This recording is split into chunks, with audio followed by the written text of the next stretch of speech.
লাগাও তাড়াতাড়ি লাগাও ফ্যানটা দিয়ে দাও এসিটা দিয়ে দাও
আমাদের গতদিন ডাটা সব মুছে গিয়েছিল তাই না রিফ্রেশ করার কারণে আমি এই জায়গাটা দিয়ে একটু বলি একজন জানতে চেয়েছেন যে ডাবল কার্লি আর সিঙ্গেল কার্লি এক্সক্লেমেটরি এর কাজ মানে পার্থক্য কোথায়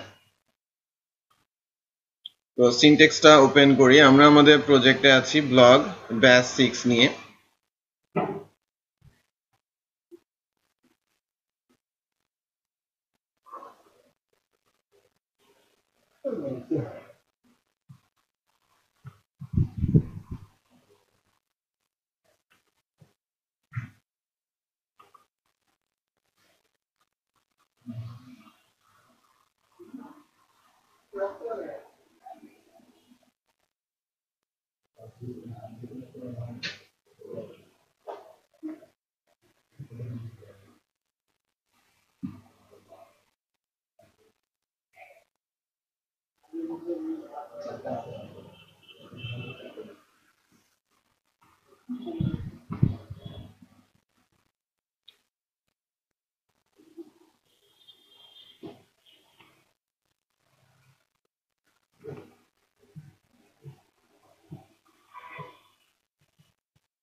unexpected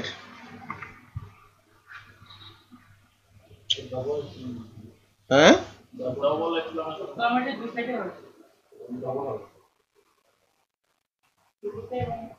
শুরুতে এবং শেষে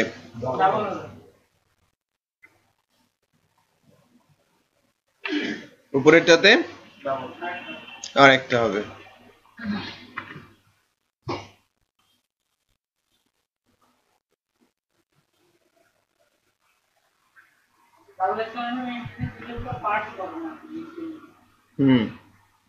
এখানে কিছু জিনিস আছে যে category ID category name description null value published category description execution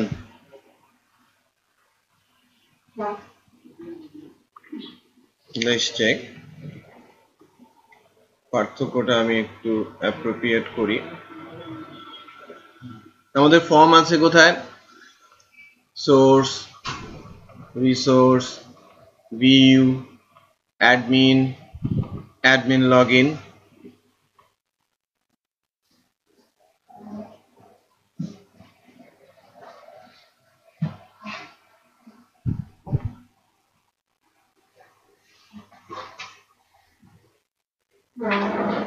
ব্লেডের ভেতরে যখন আপনি কোনো পিএসপি সিনট্যাক্স বা ব্লেড সিনট্যাক্স লিখবেন আবারও বলছি ব্লেডের ভেতরে ব্লেডের ক্লাস বেসড ব্লেড সিনট্যাক্স লিখবেন তখন আপনি এই যে কাজটা মনে করেন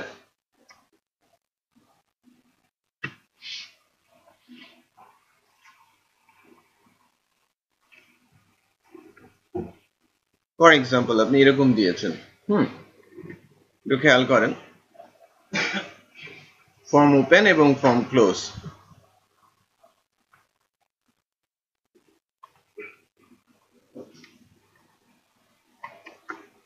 অ্যাডমিন প্যানেল,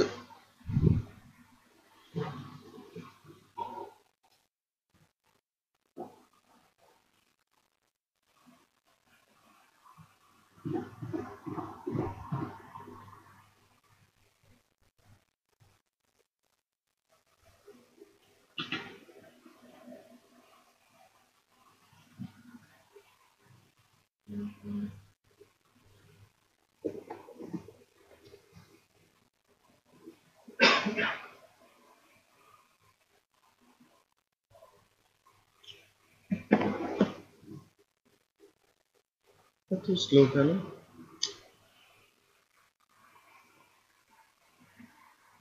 যদি আমরা লগ ইন অ্যাটেম্প করি, এখন যে আমি লগ ইনের জন্য অ্যাটেম্প করলাম,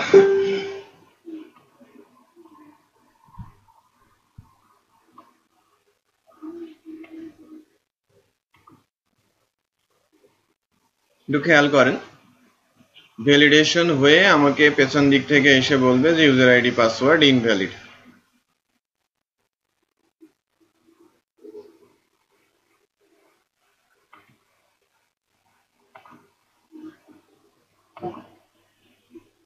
What is this?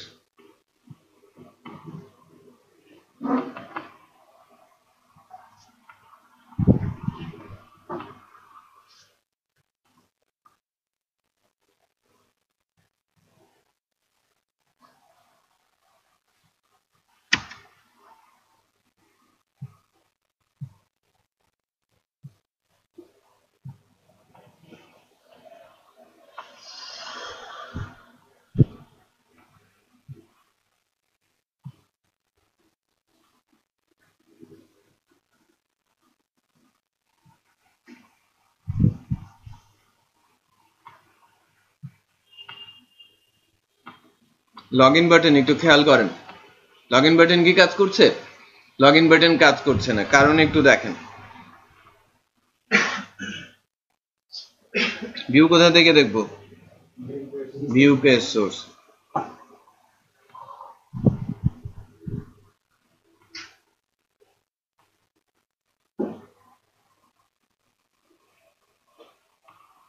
এখানে একটু যদি আমরা দেখি,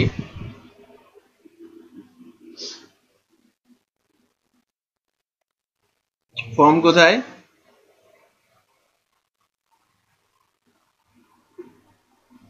ফর্মটা কোথায়? ফর্মে ক্লোজিং আছে, খেয়াল করেছেন? ওপেনিং নাই। হ্যাঁ,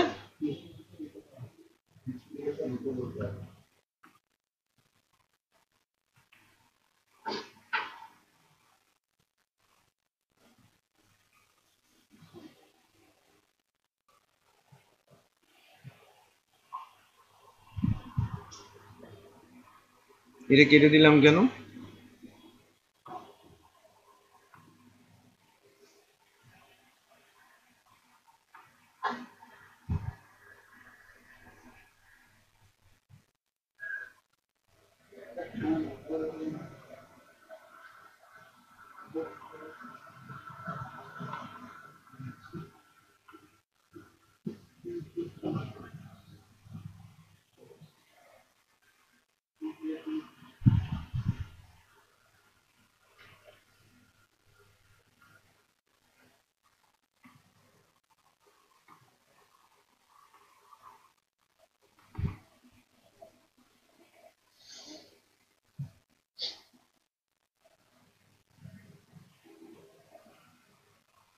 পিএসপি দিয়েছিলাম, তাই না?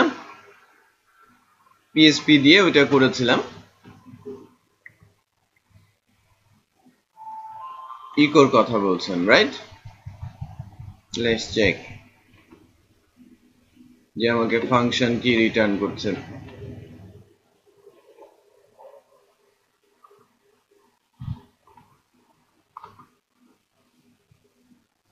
এখানে আমরা ফর্ম পাচ্ছি, এই যে ফর্ম কিন্তু পাচ্ছি।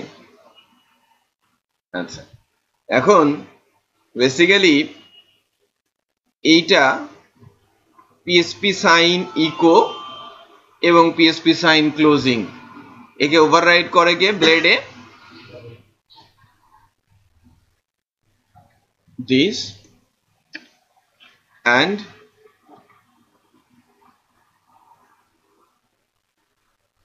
দিস, বুঝতে পেরেছেন?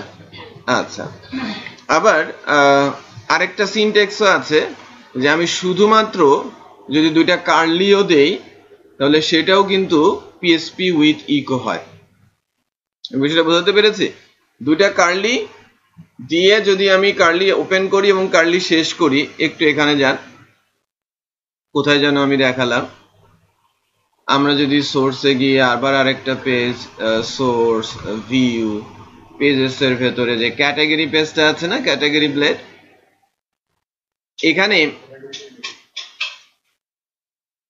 এখানে আমরা কি ইউজ করেছি? This, right? PSP syntax, right? এখন যদি আমরা ব্লেডে যাই, এটাকে আমরা এভাবে ওভাররাইড করতে পারি। সো দুইটা সিনট্যাক্স দুইভাবে, বাট একটা হচ্ছে কখন ইউজ করব, আমরা কার্লি এক্সক্লামেটরি ইউজ করব যখন কোনো ক্লাস ফাংশনালিটি নিয়ে কাজ করব। কার্লি এক্সক্লামেটরি ইউজ করব যখন ভিউ এর মধ্যে, ব্লেড ফাইলের মধ্যে ক্লাসের কোনো ফাংশনকে কল করা হচ্ছে, লাইক আমি ফর্ম ক্লাসের ওপেন ফাংশন কল করছি, তখন ওই সিনট্যাক্সটা। আর যখন আমি ডিরেক্ট কোনো কিছু এক্সিকিউট করতে যাব, ভিউ এর মধ্যে দুই ধরনের কাজ হয়, আমাকে হয়তো লজিক ইমপ্লিমেন্ট করতে হয়, অথবা ক্লাস কল করতে হয়, অথবা কোনো একটা ভেরিয়েবলের ভ্যালু এক্সিকিউট করতে হয়, বা অ্যারের ভ্যালু এক্সিকিউট করতে হয়, তখন আপনারা ইউজ করবেন double curly. Class function call করতে গেলে কার্লি এক্সক্লামেটরি, আর কোনো ভেরিয়েবল বা অ্যারে ভ্যালু এক্সিকিউশনের জন্য ডাবল কার্লি। আচ্ছা, এই ছিল। আর আমাদের আজকের দিনের কাজটা ছিল কি, আমরা ফ্রন্ট এন্ড ব্লগে কাজ করছিলাম, ফ্রন্ট এন্ড নিয়ে কিছুটা এগিয়েও ছিলাম। আমরা গতদিন একটু জয়েন করি নিয়ে ছোট ছোট কাজ করার চেষ্টা করছিলাম এবং জয়েন করি লিখতে শিখেছিলাম। একটা টাস্ক দিয়েছিলাম আপনাদের, হিট কাউন্টার, এবং হিট কাউন্টার বলতে যেটা বোঝাতে চাচ্ছিলাম যে আমি চাচ্ছিলাম আপনাদের কাছ থেকে একটা টাস্ক যে পপুলার ব্লগ বানাবে আর কি। হ্যাঁ, পপুলার ব্লগ সেগমেন্টটা আমি তৈরি করব, এবং সেটা আমরা কিভাবে তৈরি করব আর কি, পপুলার ব্লগ সেগমেন্টটা। এররটা কোথায় আসলো?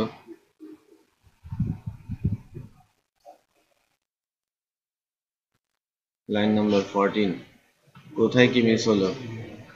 এই যে, খেয়াল করেছেন এই সেমিকোলন কিন্তু ব্লেড সিনট্যাক্সে যায় না। এটা খুঁজে পাওয়া কি যেত যদি পেজটা খোলা না থাকতো? এটা হচ্ছে লিমিটেশন বলতে পারেন। হ্যাঁ, যে এর এরর গুলো ফাইল ধরে দেয় না, ফাইলের নামটাও এনক্রিপ্টেড। ডিবাগ মোড আছে, বাট এটা নেটবিনসের ডিবাগ মোড আছে। ল্যারাভেলের ডিবাগের জন্য ডিবাগ ক্লাস লোড করে নিয়ে কাজ করে, ভেন্ডর ইউজ করতে হয় তখন। আচ্ছা, সো এখন বেসিক্যালি আমরা যেটা করার চেষ্টা করি যে, আমার ওইটা খুব দরকার। একজন, আমি বলেছিলাম যে অ্যাটলিস্ট 5টা ক্যাটাগরির, আর প্রত্যেকটা ক্যাটাগরিতে 3টা ব্লগ আমাকে দেন। জাস্ট ওই ডাটাবেসটা এক্সপোর্ট করে দেন আমাকে, পুরো প্রজেক্টই দেন। কি সেম না? আমার প্রজেক্টের উপরেই কাজ করানো ওইটা, ওই প্রজেক্টে শুধু ডাটা দেওয়া আছে, এই তো। আমার কি কি নিতে হবে? আমার ডেটাবেস ফাইলটা নিতে হবে, মানে এক্সপোর্ট ফাইলটা, আর ফোল্ডারটা যেখানে ইমেজ আপলোড করেছেন। আর কোনো কিছু লাগবে? লাগবে না।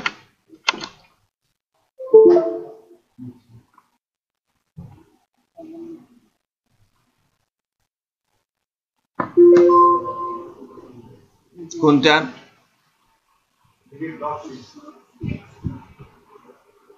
এখান থেকে কোনটা নিব?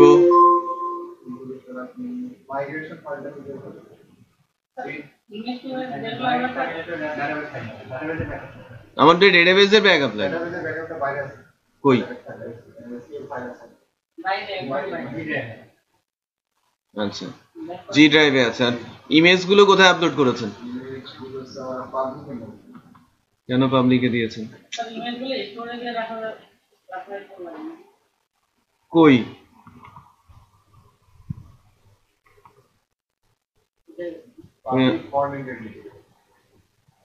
পাবলিকের মধ্যে তো ফন্ট এন্ড বলে কোনো কিছু নাই।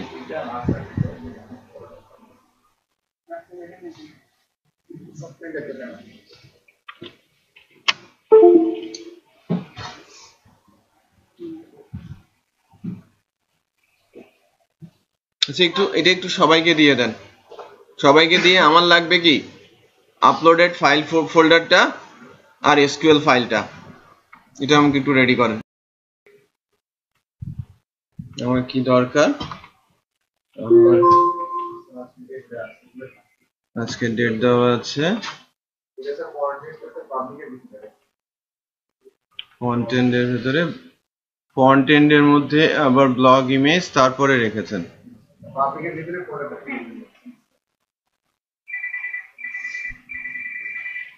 গন্ডগোল হবে তো, আমার কোডটা তো রুট থেকে, আমার কোডটা কি রুট থেকে না?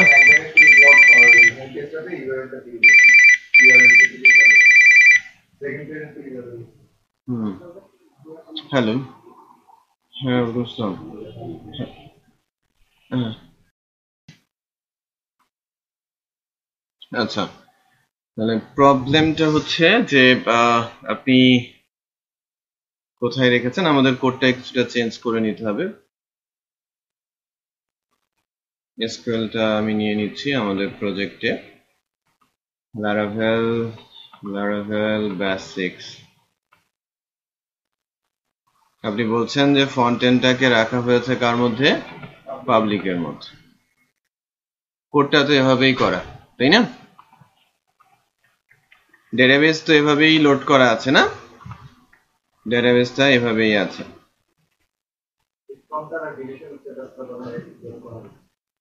নতুন করে, হ্যাঁ আচ্ছা, হিট কাউন্টার না হয় আমি করে দেবো।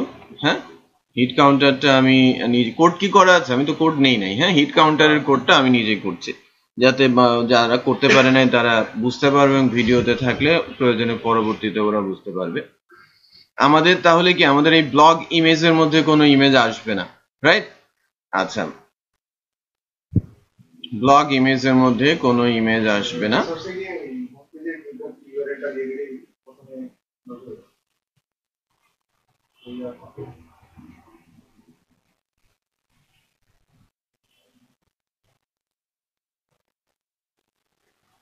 কয়টা ব্লগ অ্যাড করা আছে?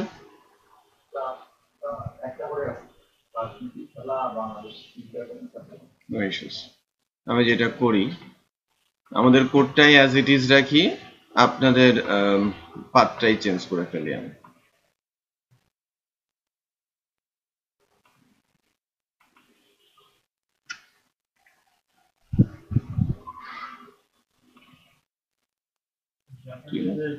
হ্যাঁ, ডেটাবেসকে চেঞ্জ করে ফেলবো আমি।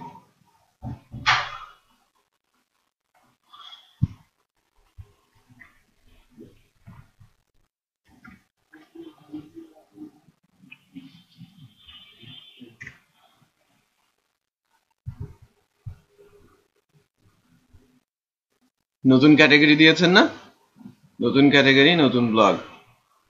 আমি শুধু ক্যাটাগরি টেবিলে ডাটা দিয়েছিলাম। আমি যে কাজটা করব যে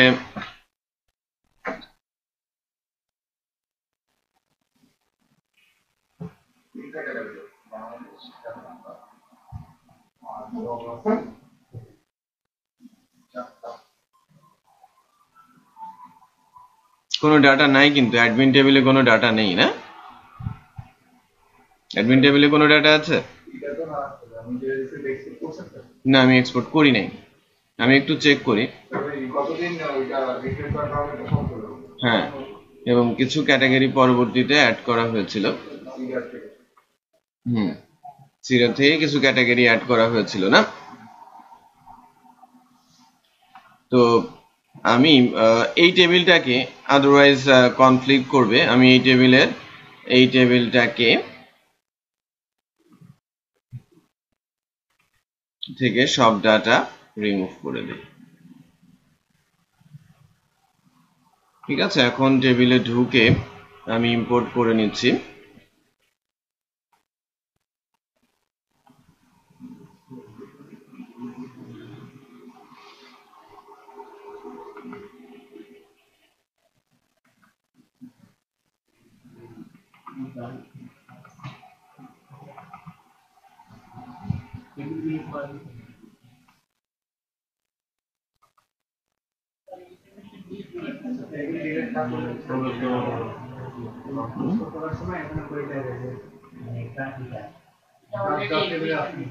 দেখি মানে এক্সপোর্ট করলে তো এটা ইম্পোর্ট অপশন,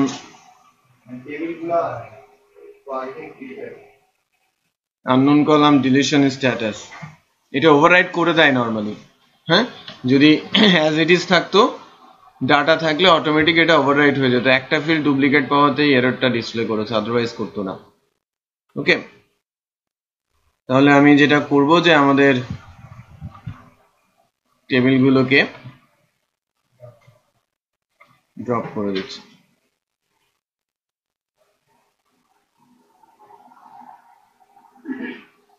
ডেটাবেসটা জিবিতে আছে এখনো, এখন ইম্পোর্ট করে নিচ্ছি। অ্যাডমিন ডেটা দেওয়া আছে না?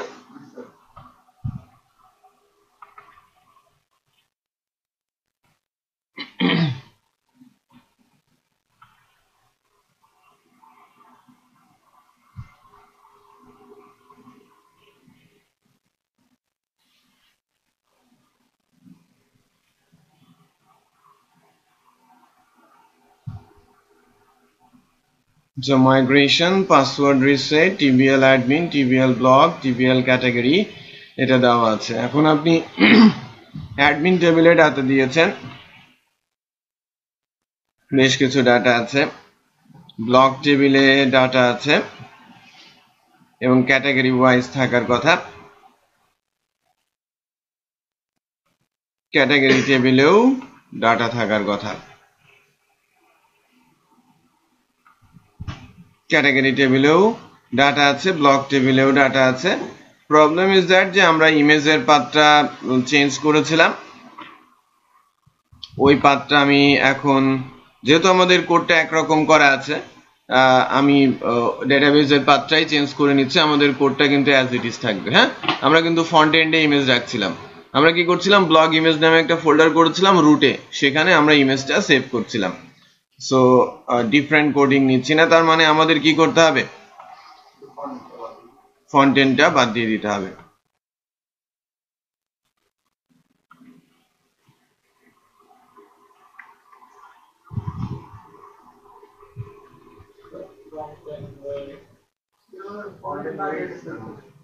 আবার একবার পাবলিক এসেছে, একবার ফ্রন্ট এন্ড এসেছে, বুঝলাম না।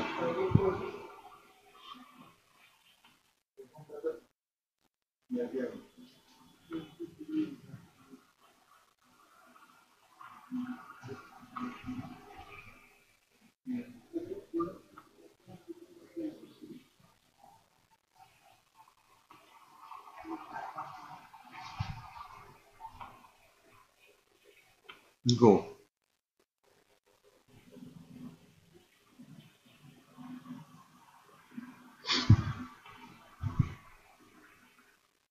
আচ্ছা, সবকিছু যদি ঠিক থাকে আমাদের ক্যাটাগরিও আসবে, আমাদের ব্লগও আসবে।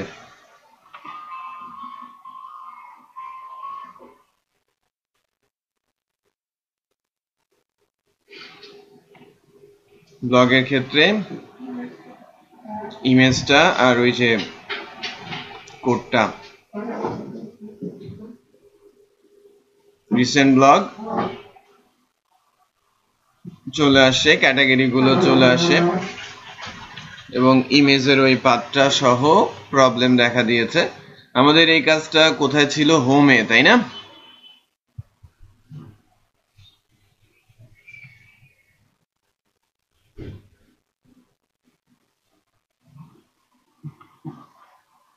আমাদের কি ব্লকটা পাওয়ার কথা ছিল না? ব্লকটা পাওয়ার কথা ছিল, ব্লকটা তো পাওয়ার কথা ছিল।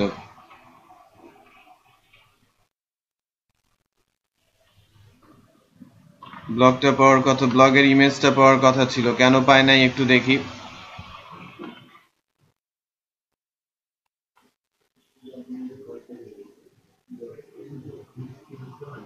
এই যে ব্লগ ইমেজ পাথ, তাই না?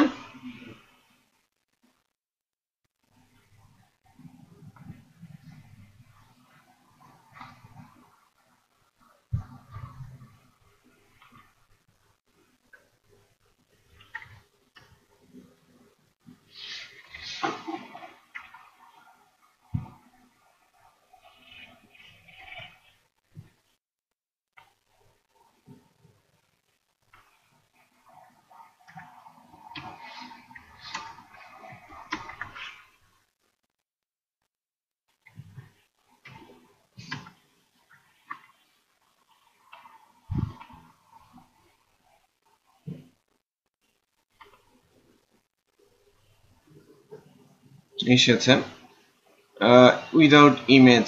এখানে ফেসবুকে কপি টপি করার সময় গন্ডগোলটা পাকিয়ে ফেলেছেন আর কি।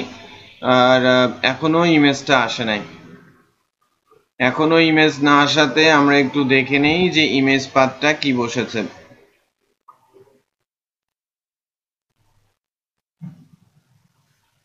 আচ্ছা, কে মানে কে বলতে পারে যে প্রবলেমটা কি হয়েছে?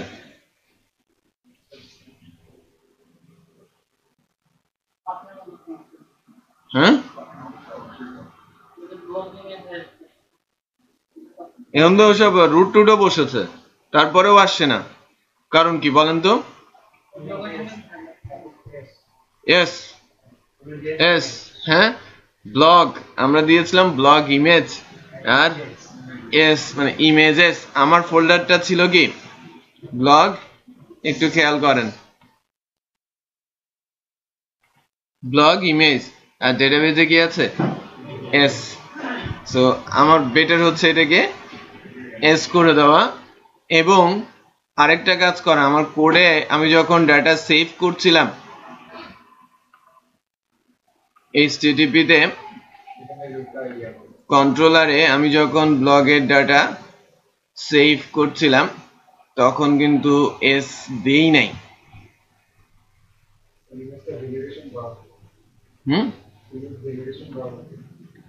ইমেজ ভ্যালিডেশন, এটা ইমেজ কিনা?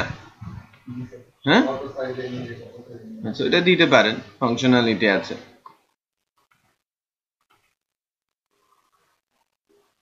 আচ্ছা এটা আসলো, এবার ইমেজ আসবে। এবার ইমেজ যদি থাকে ইমেজ আসবে। প্রথমটাতে কি কোনো ইমেজ নাই? আচ্ছা, কন্টিনিউ রিডিং এ গেলে আসার কথা, কন্টিনিউ রিডিং এ গেলে কন্টিনিউ রিডিং এর কোডটা সহকারে সেটা আসার কথা, আসছে। আচ্ছা, এবার আমরা যদি রিসেন্ট পোস্ট থেকে যাই, সেখান থেকেও এটা আসার কথা, রিসেন্ট পোস্ট থেকেও এটা আসছে। এখন আমরা ট্রাই করি যে এটাকে পপুলার বানানোর জন্য। পপুলার বানানোর জন্য আমি যে কাজটা করব সেটা হচ্ছে যে ওয়েলকাম কন্ট্রোলারে আমরা, আচ্ছা ডেটাবেজে কি নতুন একটা ফিল্ড বানিয়েছিলাম হিট কাউন্ট নামে? আমি একটা ফিল্ড বানিয়েছিলাম হিট কাউন্ট নামে, হিট কাউন্ট নামে একটা ফিল্ড কিন্তু আমরা বানিয়েছি 10 নম্বরে। সো ওই হিট কাউন্ট ফিল্ডটাতে ডাটা আমাকে এখন অ্যাড করতে হবে। সো যখনই আমি ডিটেল প্রোডাক্ট ব্লগ ডিটেলটাতে আসবো, এখানে যেটা করব সেটা হচ্ছে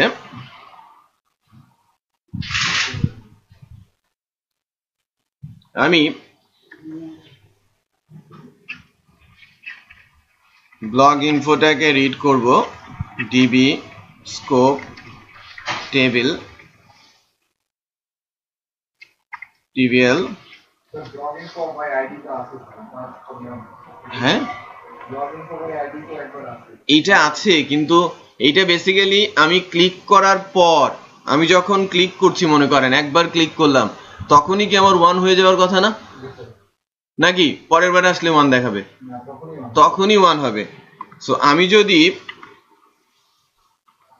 ডেটাবেস থেকে তুলে আপডেট না করে আবার তুলি, তাহলে কি সেটা হবে?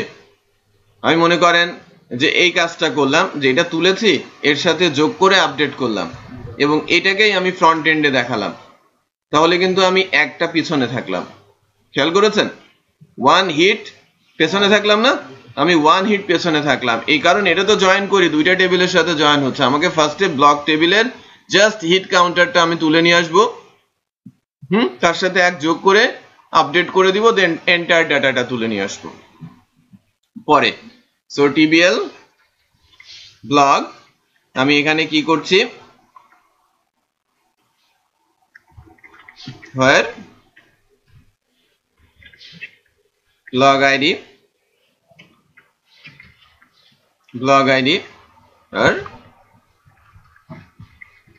ফার্স্ট। ব্লগ ইনফোর মধ্যে আমি যদি বলি hit count equal blog info hit count plus 1, ঠিক আছে? এবং এটাকে লাইক আমি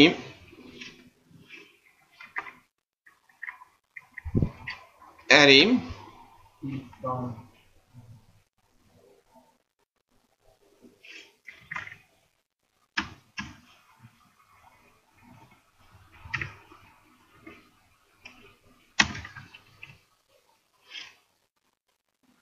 db scope table tbl blog, okay, tbl blog। এরপর আমি বলছি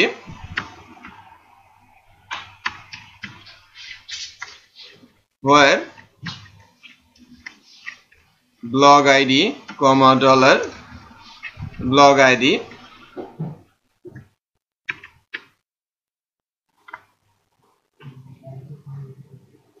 ঠিক আছে? ঠিক আছে, ইমেল করেছেন? ঠিক আছে।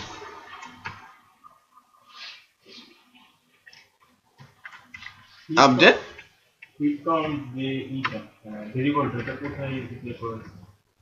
হ্যাঁ, এই হিট কাউন্টটা এটা তো ডেটাবেজের ফিল্ড,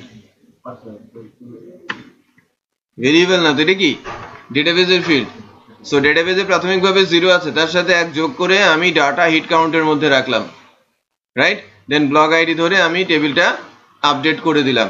এখন আমার আপডেটেড, নাও যে ডাটাটা এখন উঠবে তখন কিন্তু এর ভেতরে আমার হিট কাউন্টটা আছে না? সো আমি যদি এখন চাই, মনে করেন যে ব্লগ ডিটেলে আমি যখন যাচ্ছি, আমার কি ডিটেল পেজটা আছে না, এই যে ব্লগ ডিটেলস, আমি যদি এখানে টোটাল হিট বলি এবং টোটাল হিটটা আমি এভাবে দেখাই, ব্লগ ইনফো হিট কাউন্ট,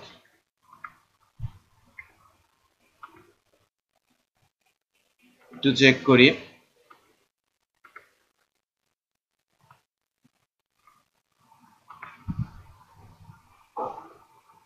কোন একটা ব্লগ এই যে 10 ঘন্টা, একটু খেয়াল করেন এর হিট এখন কয়টা? একটা। খেয়াল করেছেন? যদি রিফ্রেশ দেই 2টা, রিফ্রেশ দেই 3টা। হ্যালো হ্যালো, হ্যাঁ হ্যাঁ বলো।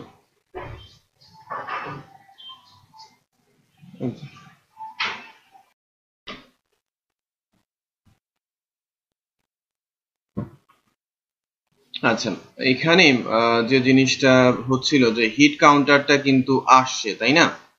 তো আবার আমি যদি আরেকটাতে প্রেস করি রামপাল, এখানেও হিট 1, রাইট? আবার যদি এটাতে প্রেস করি, এবার হিট হবে কত? এটা 2। খেয়াল করেছেন? আচ্ছা, এখন আমি যে সেগমেন্টটা বানানোর চেষ্টা করব সেটা হচ্ছে যে আমাদের এই রাইট সাইড বারে এই ব্যানার পোর্শনটাতে পপুলার সেগমেন্টটা বানানোর চেষ্টা করব। আমরা মনে হয় ব্যানার নামে একটা কিছু বানিয়েছিলাম নাকি? হ্যাঁ হ্যাঁ বলেন।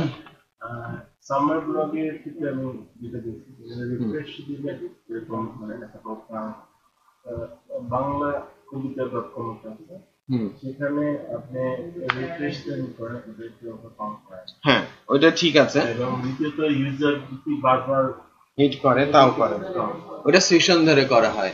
হ্যাঁ, ওখানে উনি যেটা বলেছেন যে কোনো কোনো সাইট আছে বা ব্লগ সাইট আছে বা নিউজ পেপারই আছে, যতবার লোড দেওয়া হয় ততবারই হিট বাড়ে, যতবার আমি ভিজিট করি ততবারই হিট বাড়ে। এটাকে মানে সেশন ধরে করা যায়। আমি যখন আমার সেশন আইডি নেবে, ওইটা কিন্তু একজনের ব্রাউজারের সেশন আইডি সেমই হবে অলওয়েজ। তো সেশন ধরে নিলে ওই নিউজটার জন্য যতবারই আপনি হিট করেন একবারের বেশি আর কাউন্টার বাড়াবে না, মানে আপনাকে সেশন ধরে ওটাকে বাড়াতে হবে। যদি আপনি চেক করেন ডেটাবেজে একটা ফিল্ড রাখেন যে সেশন থেকে যতবার আসবে আমি আর হিট নিব না, হিট কাউন্ট বাড়বে না। যদি সেশন ডিফারেন্ট হয় সেক্ষেত্রে হিট কাউন্ট বাড়বে, শুধু সেশনটা আমাকে চেক করে নিতে। আচ্ছা, এখন আমরা যে কাজটা করতে চাচ্ছি সেটা হচ্ছে বেসিক্যালি এই সেগমেন্টটা। তো রাইট বারে একটা কাজ করি, রাইট বারে আমাদের মাস্টার পেজেই প্রবাবলি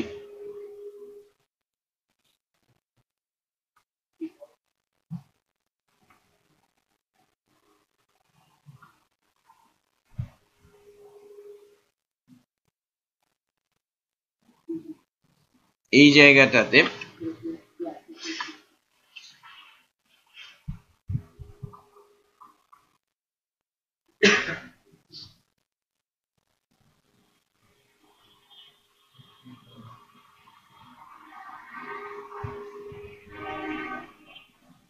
এখানে আমরা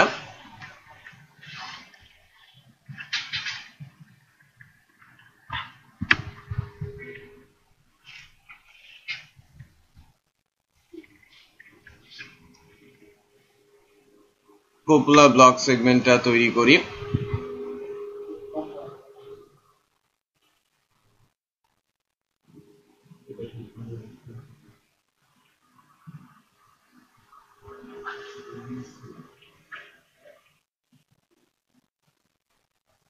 popular blog equal db scope table tbl blog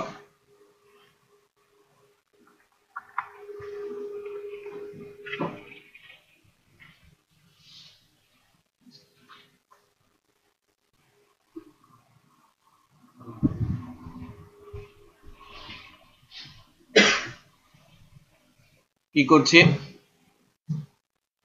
popular blog গুলো নেওয়া হবে, তাই না? সো আমাদের কি করতে হবে, অর্ডার অর্ডার বাই দিতে হবে না? কাকে ধরে দিতে হবে?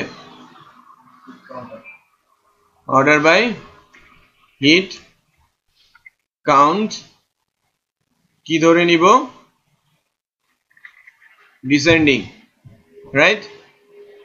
এরপর টেক করব কত, লাইক আমি 3টাই নিচ্ছি। তারপরে আমি কি করব, গেট করে নিচ্ছি।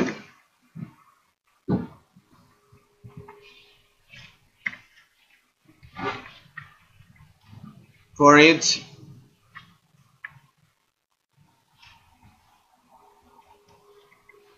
popular blog as $v blog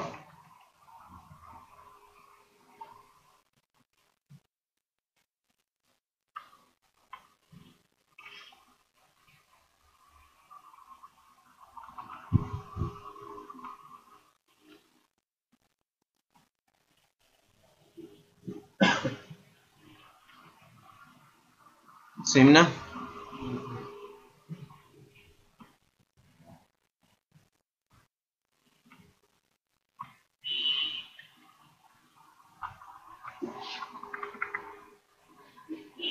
for each এটাকে আমি বলছি popular blog as $v blog end for each.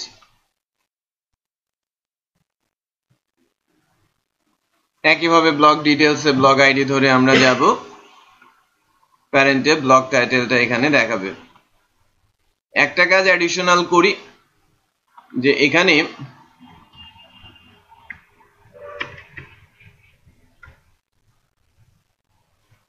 ampersand and NBSP দিয়ে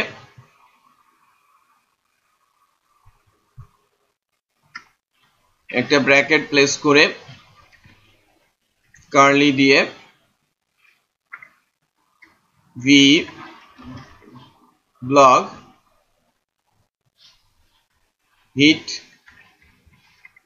কাউন্টটা পাশে রেখে দেই, দেখায় যে এটার হিট কাউন্ট কত, তাহলেই আসবে। তাহলে আমি কি করলাম, হিট কাউন্ট ধরে ডিসেন্ডিং করলাম, টেক করলাম 3, গেট করলাম, অ্যারে পেলাম, এই অ্যারেকে প্রিন্ট করে দিলাম এবং হিট কাউন্ট দিয়ে বাড়িয়ে দিয়েছিলাম না। সো লেটস চেক যে আমরা, আচ্ছা এখানে একটা হেডার আমরা বসাই, রিসেন্ট ব্লগের ওই জায়গাটাতে একটা h4 বসানো আছে না, আমরা মাস্টারের মধ্যে যেহেতু এটা কাটি নাই, আমরা এই মাস্টারের মধ্যেই করেছি, তাই না? সো এটাকে আমরা পপুলার ব্লক সেগমেন্টে রেখে দেই। লেটস চেক যে আমরা কি হলো, বিশাল এরর। অর্ডার বাই এটা কি একসাথে, বি কি ক্যাপিটাল। আমরা গতদিন ডিসেন্ডিং কি দিয়ে করেছিলাম, কুড়ি কোথায় লিখেছি,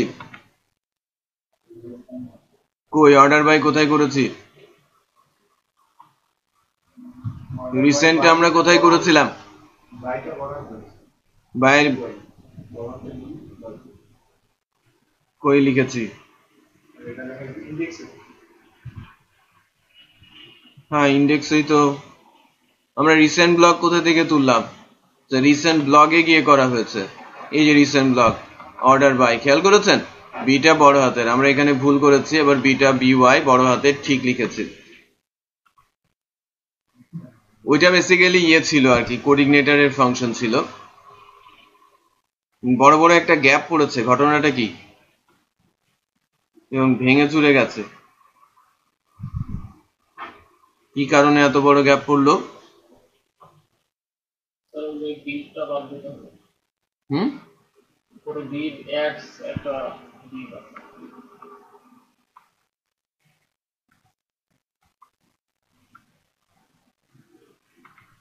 এটা তো আউটার ডিপ। ও এটা ভেতরে কেন, না এটা তো লুপের বাইরেই আছে, ঠিকই তো আছে।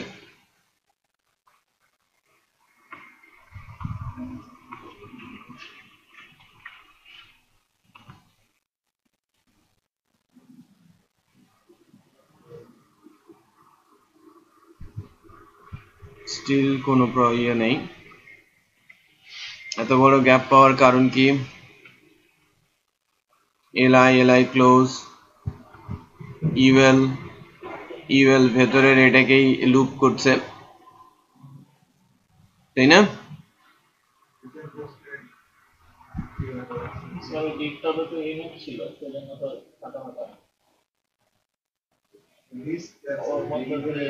আচ্ছা ওই ডিভ ক্লাসটা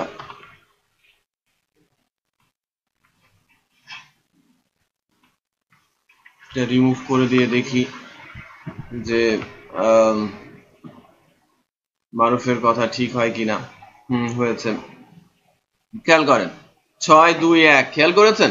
সো আমি যদি এইটা ক্লিক করি, এই পেজে যদি আমি থাকি, সব পেজের জন্যই তো আছে, আমি নেইমারের এটাতে প্রেস করেছি, নেইমারের এটা এখন 3 রাইট, এবং এটাতে যদি প্রেস করতে থাকি, যদি 7 হয়ে যায় তখন কি সে উপরে চলে যাবে না? সো এর হিট এখন 4, আবার আমি আরেকবার হিট করি, হিট এখন আমার 5 6 যদি হয় এবং এর আইডি যদি উপরে থাকে তাহলে সে কিন্তু উপরে চলে যাবে।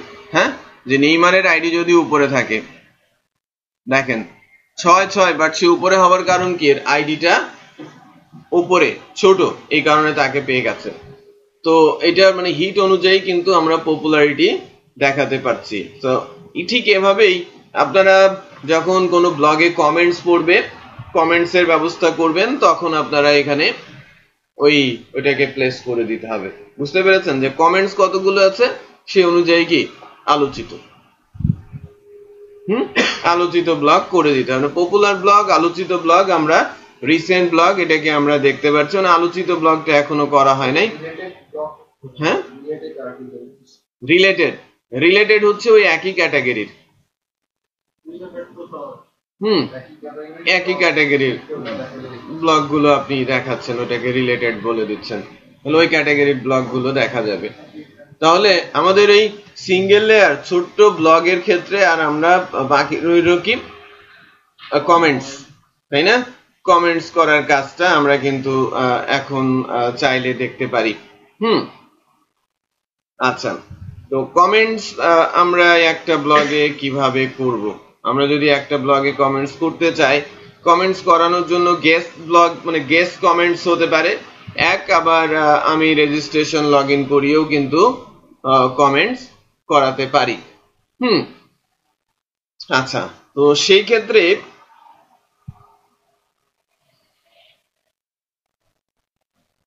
আমরা যদি রেজিস্ট্রেশন করাতে চাই, হ্যাঁ, আমরা যদি লগ ইন করাতে চাই, সেটা কিভাবে আমরা করতে পারি?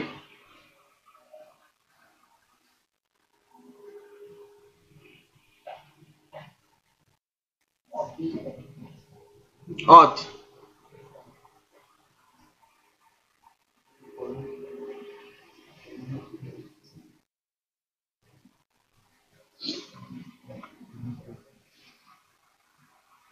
এখানে ডিটেইলস পেজটাতে যেমন আইডি ধরে আসতাম, এখানে তার নেম ধরে আসা যাবে, যাবে ব্লগ টাইটেল ধরে যাবে, এটা আসতেই পারে।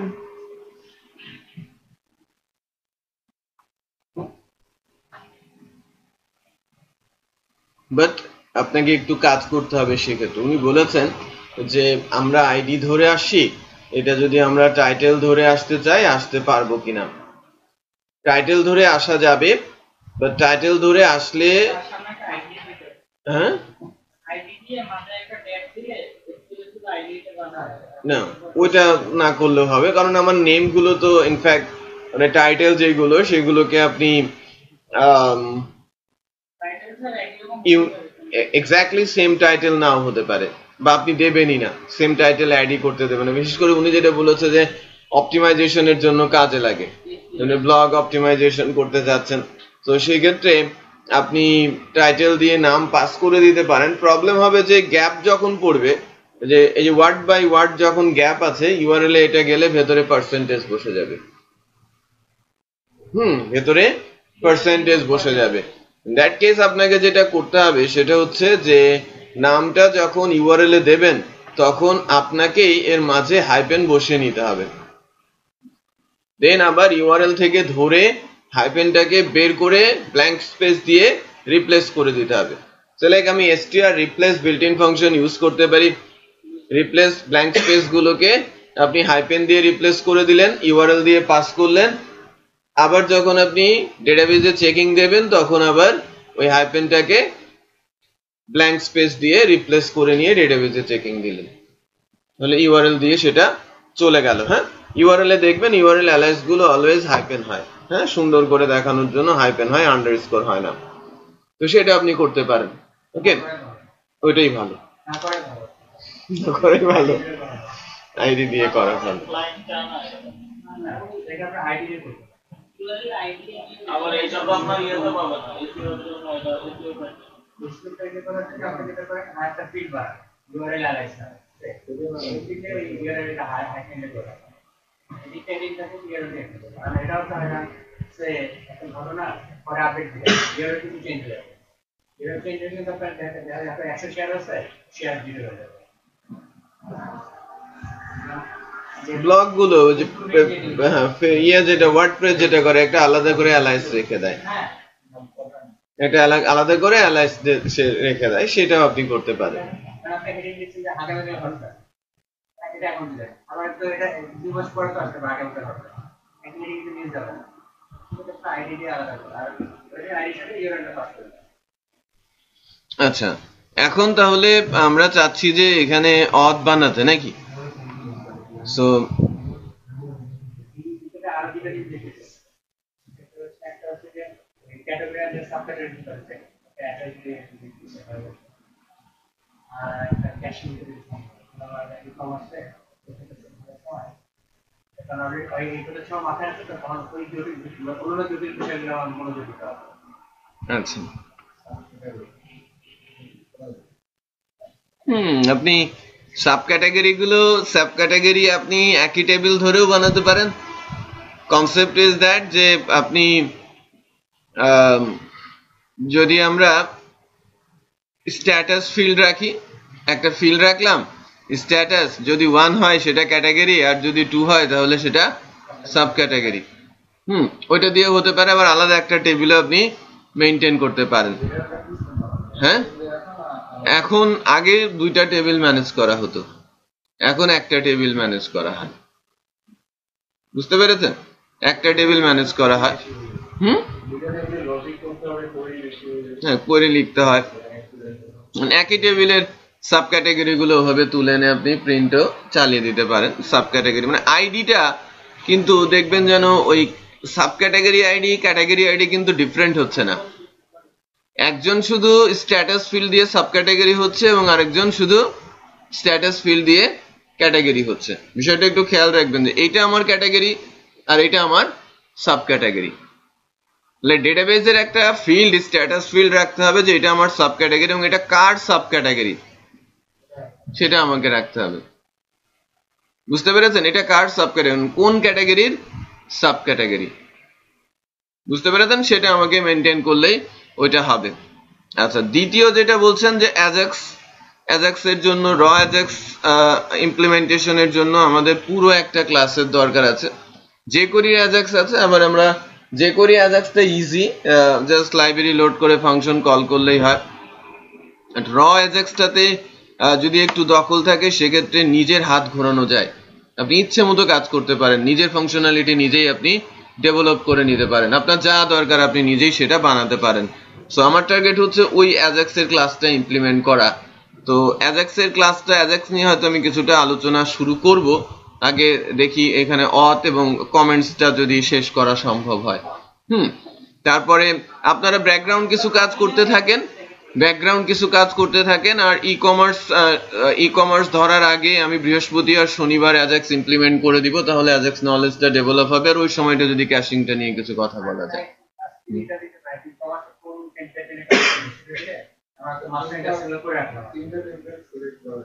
দেখেন যার মানে ভালো লাগে, আপনাদের যেটা ভালো লাগবে আপনারা কাজ করবেন না, আপনাদের ভালো লাগা নিয়েই কাজ করবো। হ্যাঁ, আমাকে একটু দিয়ে দেন, আমি একটু দেখাই। তাহলে যেটা করি আর কি,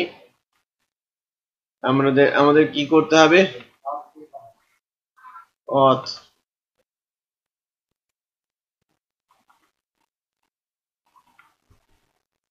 ব্লক 6 এ গিয়ে আমি কমান্ডে যাচ্ছি। তো আমরা আমাদের এই প্রজেক্টে আমরা অথ কে ইন্টিগ্রেট করতে চাচ্ছি, ঠিক আছে? সো অথ ইন্টিগ্রেশনের জন্য জাস্ট একটা কমান্ড লিখতে হয়, PHP artisan make auth। হ্যাঁ, তাহলেই অথেন্টিকেশনটা চলে আসে। আমরা যদি ওইটা দেখতে চাই কোথায় আছে, অথেন্টিকেশন নামে একটা লিংক আছে laravel.com এ। ডকুমেন্টেশনে যদি আমরা যাই, এই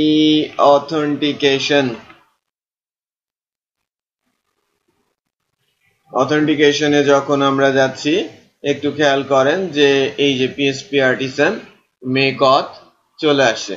এই যে রাউটিং এর জন্য এখানে বলা আছে বেশ কিছু ইস্যুজ, অথেন্টিকেশন, কুইক স্টার্ট, ঠিক আছে, এই যে কোথায় কি হবে সেটা অথেন্টিকেশন কুইক স্টার্ট এর মধ্যে বলে দিচ্ছে। ডেটাবেস এর জন্য কি কি আসছে সেটাও কিন্তু আমাকে বলে দিচ্ছে।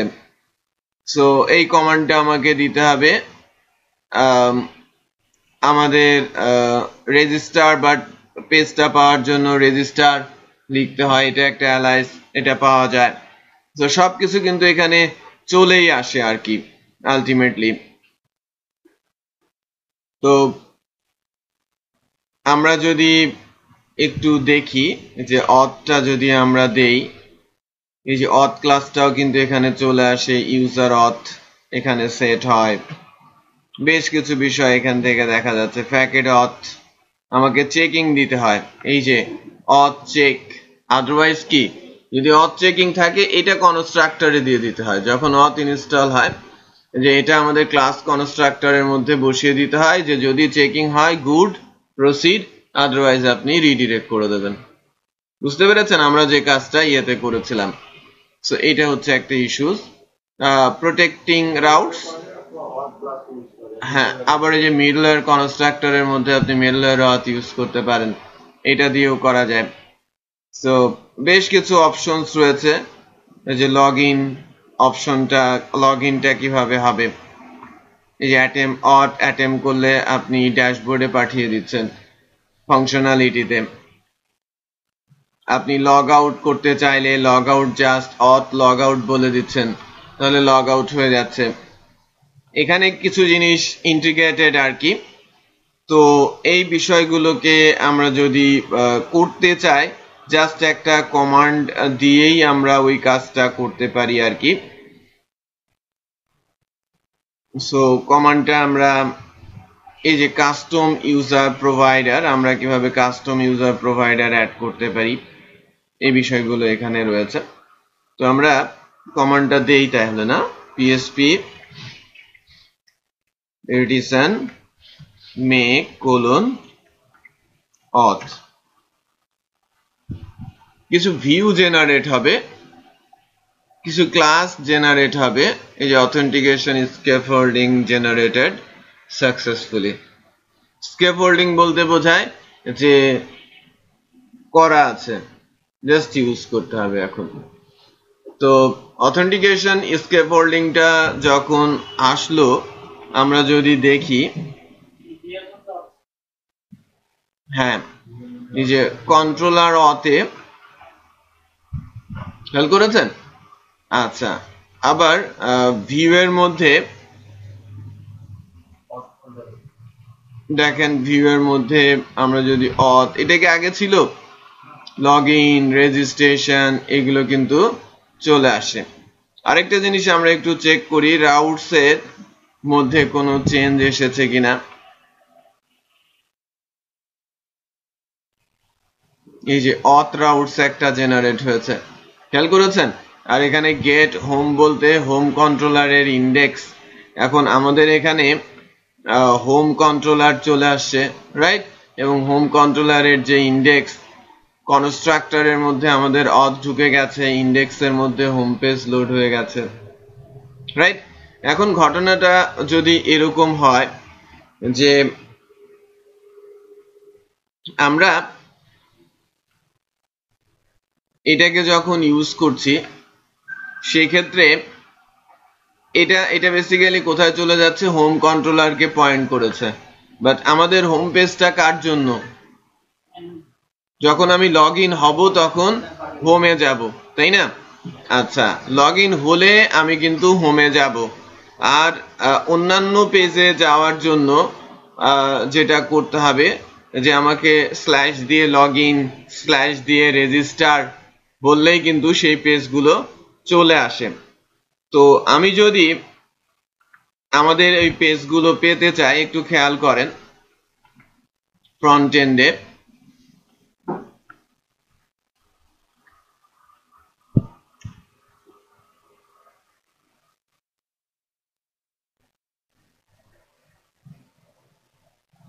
এখানে লগ ইন এটা চলে আসে, বাট সিএসএস গুলো কিন্তু পাচ্ছে না, ট্রগল নেভিগেশন পাথ দিয়ে দিতে হয়। আচ্ছা, তাহলে লগ ইনের পেজটাকে আমাদের অ্যাকচুয়ালি রাউট বানিয়ে আমাদের এর মধ্যে দিয়ে দিতে হবে, তাই না? আমাদের পাথ ধরে আমাদের ডিজাইনের মধ্যে ওটাকে দিয়ে দিতে হবে। আবার আমি যদি এখানে ইউআরএল দেই রেজিস্টার, তাহলে আমাদের এই রেজিস্টার পেজটা এখানে চলে আসে। সো আমি ট্যাক্স খুঁজে পাচ্ছিলাম না, ট্যাক্স পেয়েছি খুঁজে। আমরা রেজিস্ট্রেশন করলে কিন্তু আমাদের ইউজার টেবিল আছে না, ওখানে ডাটা চলে যাবে। আবার যখন লগ ইন করতে যাব ওই ডাটা ধরেই কিন্তু আমি লগ ইন হয়ে যাব। ক্লিয়ার? তো আমি যদি দেখি র কোড থেকে আমি যদি বলি নেম শাহিল shahil.alam@gmail.com, পাসওয়ার্ড দিচ্ছি, রেজিস্টার। আমার কিন্তু রেজিস্ট্রেশন কমপ্লিট এবং আমি লগড ইন হয়ে গেছি। দেখেন ড্যাশবোর্ডে, এটা কিন্তু আমার ড্যাশবোর্ড, আমি লগড ইন। আমার ডেটাবেসটা যদি আমরা চেক করি, আমাদের যে এখানে ইউজার টেবিল কোথায়, এই যে ইউজার টেবিলে কিন্তু ডাটাটা চলে আসছে। চেক করি ইউজার টেবিলে, এই যে শাহিল ডাটাটা চলে আসছে, বলাই আছে। মানে ফার্স্টে ল্যারাভেলের মধ্যে দুইটা টেবিল দেয়াই থাকে, ইউজার টেবিল আর পাসওয়ার্ড রিসেট টেবিল। আমি প্রথম দিন বলেছিলাম না? হ্যাঁ, টেবিলের নাম যদি ডিফারেন্ট হয় তাহলে আপনাকে অথ ক্লাস থেকে আপডেট করে নিতে হবে, নিজে থেকে চেঞ্জ করে নিতে হবে। মানে আপনি যে অথেন্টিকেশন ইউজ করবেন এই জন্য বাই ডিফল্ট ল্যারাভেল, আপনি ফ্রেশ ল্যারাভেল খুলে দেখেন, ওখানে মাইগ্রেশনের ভেতরে ডেটাবেস মাইগ্রেশনে দুইটা টেবিল করাই থাকে, এই ইউজার টেবিল আর পাসওয়ার্ড রিসেট টেবিল। আমি কিন্তু বলেছিলাম যে দুইটা টেবিল কিন্তু অথের জন্য। সো এখন আমরা সরাসরি অথের সঙ্গে এটা কানেক্টেড, লগ ইনও হয়ে গেছে, লগ আউটও কাজ করবে। বাট এখন আমি চাচ্ছি যে লগ ইন পেজটা আমাদের ডিজাইনে আসবে, রেজিস্ট্রেশন পেজটাও আমাদের ডিজাইনে আসবে। সো লিঙ্কটা কোথায় বানাবেন? আমাদের যে ব্লগ সাইটটা আছে,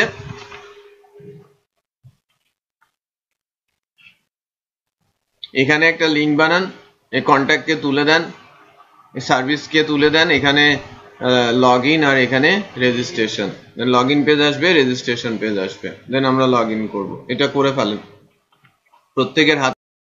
যে আমরা যদি ব্রাউজারে কোনো ডাটা সেভ করি, মনে করেন এটা ক্যাশে থাক আর টেম্পোরারি মেমোরিতে। ব্রাউজার তো দুই ভাবে ডাটা রাখে, ক্যাশে ডাটা রাখে, টেম্পোরারি মেমোরিতে ডাটা রাখে। যদি HTTP তে থাকে ইউআরএল, তখন ডাটাগুলো একদম যা রাখছেন তাই থাকবে। যদি HTTPS এ হয় তাহলে সব ডাটা এনক্রিপ্টেড থাকবে।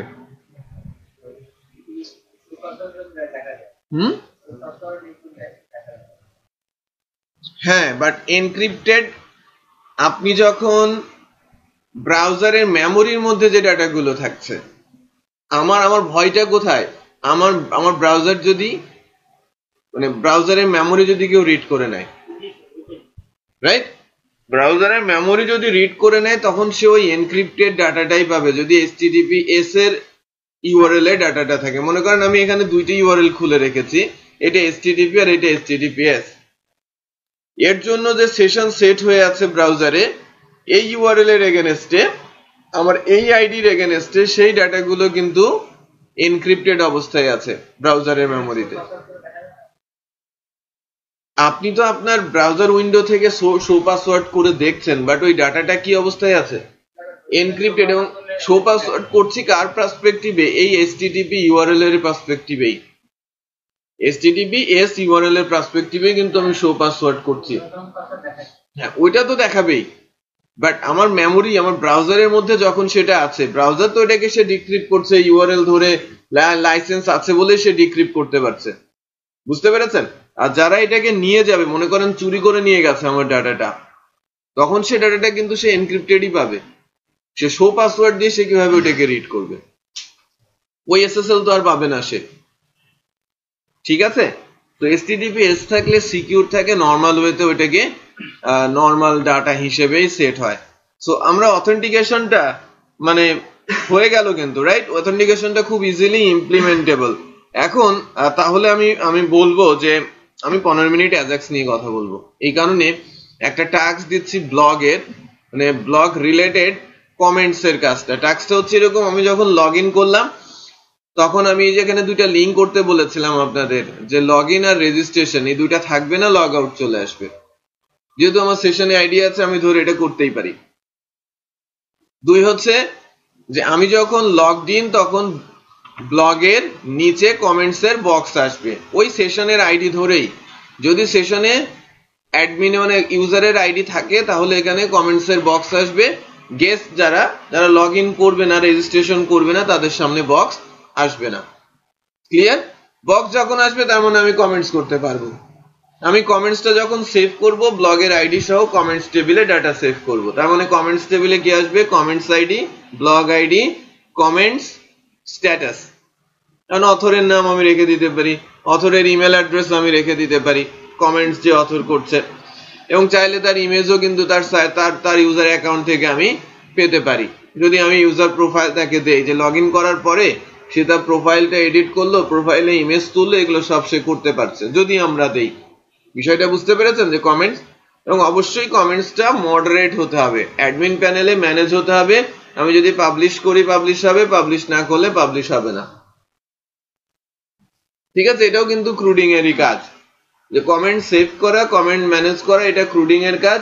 শুধু আমরা অথেন্টিকেশন যেটা করেছি সেশনের উপর বেস করে কমেন্টসটা করতে দিতে হবে। সেশন না থাকলে কমেন্টস করতে দেয়া যাবে না, এটা হোমওয়ার্ক। আমি এখন একটু মানে অ্যাজাক্স নিয়ে আলোচনা করতে যাচ্ছি, এবং আমি বৃহস্পতিবারের ক্লাসে র প্রসেসে অ্যাজাক্স এর কিছু ছোট ছোট এক্সাম্পল দেখবো, লাইক ডেটাবেস সার্চ করে গ্রিড আনলাম, ওখানে ইনস্ট্যান্ট এডিট করা, লাইক ডিসলাইক কিভাবে করা যায় সেগুলো করতে পারা, এই জিনিসগুলো আমরা শিখে ফেলবো। তাহলে কিছুটা সময় পাবেন ওই টেমপ্লেটের উপরে আপনারা এই প্র্যাকটিসটা আবার করতে, ই কমার্সের যে প্র্যাকটিসটা আমি দিয়েছি, এ ক্যাটাগরি অ্যাড করা, ম্যানেজ করা, ম্যানুফ্যাকচারার অ্যাড করা, ম্যানেজ করা, রাইট, প্রোডাক্ট অ্যাড করা, ম্যানেজ করা, রাইট, ফ্রন্ট এন্ডে প্রোডাক্ট ডিসপ্লে, স্লাইডারে image display, product display, right, recent related product, category product display, এগুলো কিন্তু প্রোডাক্টের ডিটেলে যাওয়া, এই কাজগুলো কিন্তু হয়ে থাকতে হবে। দেন আমি সরাসরি কার্ট নিয়ে কাজ শুরু করব। বৃহস্পতিবার, হ্যাঁ বৃহস্পতিবার আরেকদিন সময় পাচ্ছেন এক্সট্রা, শনিবার, কারণ আমি বৃহস্পতিবারে অ্যাজাক্স করব, ওই দিনও আমি ই কমার্সে হাত দিব না, আমি অ্যাটেম্প করবো ই কমার্সে হাত দিতে শনিবারের দিকে গিয়ে। তার মানে একটা সপ্তাহ পুরোটাই সময় পাচ্ছেন। দ্বিতীয় টেমপ্লেট, ওনারা ছিলেন না এখানে। দুইটা টেমপ্লেট ইউআরএল নাহিদ আমাদের প্রপোজ করেছে, যেটা অত্যন্ত পুরনো এবং বেশ ভারী টাইপের একটা টেমপ্লেট, ফ্ল্যাট স্টিক। ফ্ল্যাট স্টিকটা আমরা ফ্ল্যাট স্টিকই তো না, ফ্ল্যাট স্টিক নিব না, শক্ত না, আমরা কি নিব? কুটি শপ। কুটি শপটা পছন্দ হয়েছে। ফ্ল্যাট স্টিকে যারা আছে তারা হচ্ছে ইংলিশ, আর কুটি শপ হচ্ছে অন্য দেশের, এই জন্য পছন্দ হয়েছে। সো এইটা মানে এই টেমপ্লেটটা আমরা এর আগেও অনেকবার ইউজ করেছি। প্রবলেম ইজ দ্যাট যে এই টেমপ্লেটটা বেশ ভারী, হ্যাঁ, এবং কমপ্লেক্স। আমাদের শেখার শুরুতে এই ধরনের কমপ্লেক্স টেমপ্লেট নিয়ে কাজ করতে গেলে আমাদের হয়তো বেগ পেতে হবে, রাইট? সো এর জন্য এটা বাদ দিয়ে একটু সিম্পল টাইপের টেমপ্লেট নিয়ে আমরা কাজ করব। এই কুটি শপ টেমপ্লেটটা ডাউনলোড করে আমাদের গ্রুপে আপলোড করার দায়িত্ব নিয়েছে নাহিদ আর মারুফ। সো ওদের কাছে আছে স্টিল, ওরা শুধু আপলোড করে দেবে। ইউআরএল দুইটা আমরা এখনই দিয়ে দিতে পারি, যাতে যদি এরা ফেল করে, আপলোড না করে, তাহলে আমরা যেন ইউআরএল থেকে খুঁজে বের করতে পারি। জরিমানা নিয়ে আর কি লাভ হবে, যে লসের লস তো হয়ে যাবে, তাই না?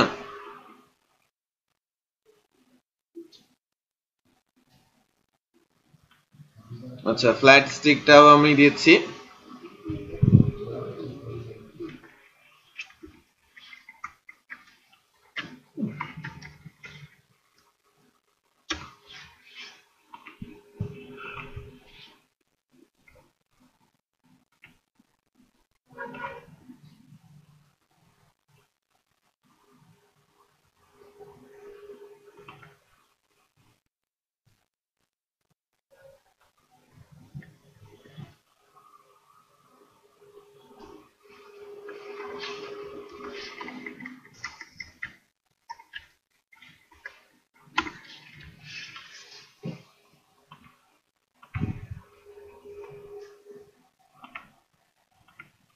দিলাম। হ্যাঁ, এই আপনাদের গ্রুপে পাবেন, এই দুইটা ইউআরএল থেকে আপনারা এটাকে দেখে নিতে পারবেন। আমি বেসিক্যালি যে কথাটা বলতে চাচ্ছি বা যে টেকনোলজিটা নিয়ে কথা বলতে চাচ্ছি তার নাম হচ্ছে অ্যাজাক্স। অ্যাজাক্স কি? অ্যাজাক্স হচ্ছে জাভাস্ক্রিপ্টের অ্যাসিনক্রোনাস রিকোয়েস্ট প্লাস এক্সএমএল। এটা একটা টেকনোলজি, এটা কোনো প্রোগ্রামিং ল্যাঙ্গুয়েজ না, এর বিহাইন্ড এ ল্যাঙ্গুয়েজ হিসেবে কাজ করছে জাভাস্ক্রিপ্ট। জাভাস্ক্রিপ্ট দিয়ে শুধু জাভাস্ক্রিপ্টকে আমরা অ্যাজাক্স বলতে পারি না। অ্যাজাক্সের জাভাস্ক্রিপ্টের একটা ক্লাস আছে এক্সএমএল এসটিটিপি রিকোয়েস্ট। এই ক্লাসের মাধ্যমে ক্লায়েন্টের রিকোয়েস্টটা এইচটিটিপি প্রোটোকল ছাড়াই এক্সএমএল এর মাধ্যমে ক্লায়েন্ট এন্ড থেকে সার্ভার এন্ডে দেওয়া যায় এবং সার্ভারের রেসপন্স ক্লায়েন্টের কাছে নিয়ে আসা যায়। এইচটিটিপি ছাড়া হওয়াতে সুবিধাটা হচ্ছে আমি যদি ক্লায়েন্ট থেকে সার্ভারে যেতে চাই আমাকে অলওয়েজ এইচটিটিপি হয়ে যেতে হয়। এইচটিটিপি বলতে ইউআরএল কে বোঝাচ্ছি, আমাদের কখনো লিংক ক্লিক করে যেতে হয় অথবা ফর্ম সাবমিট করে যেতে হয়, অলওয়েজ দুটাই যায় কি ইউআরএল হয়ে। সো এই এইচটিটিপি প্রোটোকল ছাড়াই যখন আমরা সার্ভারের কাছে যেতে পারছি তাহলে ইউজারের অ্যাকশন মানে অটোমেটিক একটা কমে যাচ্ছে এবং এটা ইউজার ফ্রেন্ডলি হচ্ছে এবং এই প্রসেসটাকে আমরা কাজে লাগিয়ে সাইটের ইউজটাকে ইজি করতে পারি, ডাটা খরচ কম হয়, সাইট পাওয়ারফুল হয় এবং সাইট তখন পপুলার হয়। রাইট? বিষয়টা হচ্ছে আমি যদি ইউটিউব খুলে রাখি আর আমি যদি লাইক একটা নিউজ পেপারই পড়ি, নিউজ পেপারে আমার ডাটা বেশি খাবে যদি আমি ওই ডিরেক্ট ইউআরএল এর থ্রুতে মোবাইল দিয়ে নিউজ পেপার পড়ি। ইউটিউব সেই তুলনায় ডাটা কম খাবে যদিও আমি স্ট্রিমিং দেখছি। স্ট্রিমিংটাতে পুরো পেজ কিন্তু কখনোই লোড হচ্ছে না, স্ট্রিমিং ডাটাটাই শুধু লোড হচ্ছে। আপনারা একটু খেয়াল করে দেখবেন যে আপনি যদি মোবাইল দিয়ে কোনো বড় সাইট লাইক কোনো নিউজ পেপার, লাইক আমি যদি বলি মোবাইল ভার্সনের নিউজ পেপার না হয়ে আপনি যদি ওই ইএসপিএন এর যে নর্মাল ওয়েবসাইটটা আছে ওইটা ভিজিট করেন, ওইটা বেসিক্যালি বেশ ভারী সাইট, যদি 1 ঘন্টা রেগুলার ব্রাউজ করেন আপনার কিন্তু 100 মেগাবাইটের বেশি খেয়ে ফেলবে বা 150 মেগাবাইটের বেশি খেয়ে ফেলবে। ইউটিউব যদি আপনি মোবাইলে চালান অথবা কি ফেসবুক লাইভে যদি আপনি কোনো খেলা দেখেন সেখানেও কিন্তু অত ডাটা খাবে না। কারণটা কি? ওখানে কিন্তু এইচটিটিপি কাজ করছে না, পুরো পেজ লোড হচ্ছে না, ডাটা হিডেন থেকে, হিডেন বলতে রেসপন্স আকারে তার কাছে ডাটা আসছে।